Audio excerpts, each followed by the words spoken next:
दो स्कीम नहीं, ये तिजारत दुश्मन और ताजर कुश स्कीम लाई गई। इस स्कीम के खदोखाल ये बनाए गए कि इस स्कीम के अंदर बड़े बड़े इलाकों को एक ही शरह का टैक्स लगा दिया गया। मिसाल के तौर पर एक बहुत बड़ा बाज़ार जिसके अंदर कई हज़ार दुकानें हैं, उसका फ्लैट रेट मुकर्रर कर दिया गया कि वो 60,000 रुपया महीना देगा।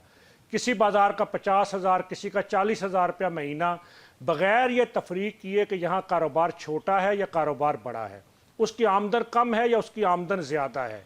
ये किसी तरीके से भी मुनसिफाना टैक्स नहीं हो सकता कि एक इलाके के ऊपर आप एक टैक्स नाफिज कर दें। पहली बुनियादी बात। दूसरी बात यह कि उसकी अदायगी का तरीक़ाकार ये रखा गया कि आप हर महीने जमा कराएंगे और अगर जमा नहीं करवाएंगे तो FBR की टीमें वहाँ विज़िट करेंगी, उस दुकान को सील करेंगी, उसको जुर्माना करेंगी। मतलब ज़बरदस्ती एक टैक्स नाफिज करने की कोशिश की गई, जबकि वो दुकानदार जिस पे इनकम टैक्स के नाम पे ये एडवांस टैक्स नाफिज किया जा रहा है, वो पहले ही 44 किस्म के टैक्स दे रहा है।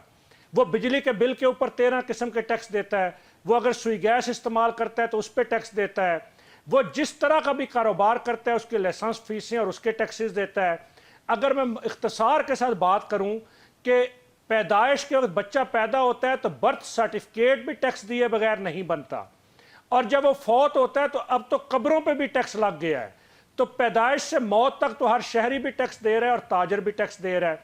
इतनी महंगी बिजली वो इस्तेमाल कर रहा है कि बिजली की असल पैदावारी लागत से कई गुना ज़्यादा 70 से 90 रुपए यूनिट इस वक्त मेरा ताजर कमर्शियल बिजली का बिल देता है। वो बिजली के बिल अदा नहीं कर पा रहा, तो कैसे वो ये जो जालिमाना नया टैक्स लगाया जा रहा है वो दे। वो सेल टैक्स में रजिस्टर्ड है, वो विद होल्डिंग टैक्स में रजिस्टर्ड है, वो वैल्यू एडेड टैक्स देता है, वो एक्साइज ड्यूटियां देता है, वो प्रॉपर्टी टैक्स देता है। मैं गिनवाना शुरू करूं तो एक गर्दान है 44 टैक्सों की जो वो दे रहा है।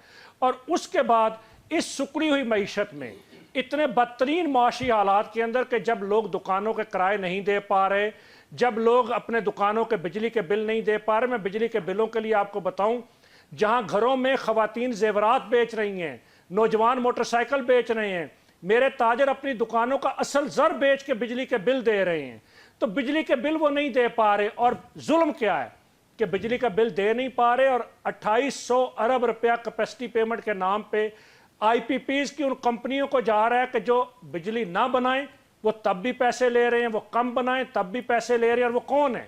वो तो इस मुल्क के हुक्मरान तबके के अंदर हैं। वो IPPs को नवाजने के लिए कौम अब कितनी कुर्बानी दे। सनत मेरी चल नहीं रही बिजली के महंगे बिलों की वजह से, टैक्सेस की वजह से। हालत ये है कि इस वक्त मुल्क की इंडस्ट्री बंद हो रही है, सनतकार मुल्क छोड़ के जा रहा है। और मैं आपको बताऊं, हमने सनतकारों को हड़ताल की कॉल नहीं दी थी, हमने कराची से खैबर तक शटर डाउन की कॉल दी थी। लेकिन मैं कराची गया तो Karachi chamber of commerce and industry के लोग मुझे मिले।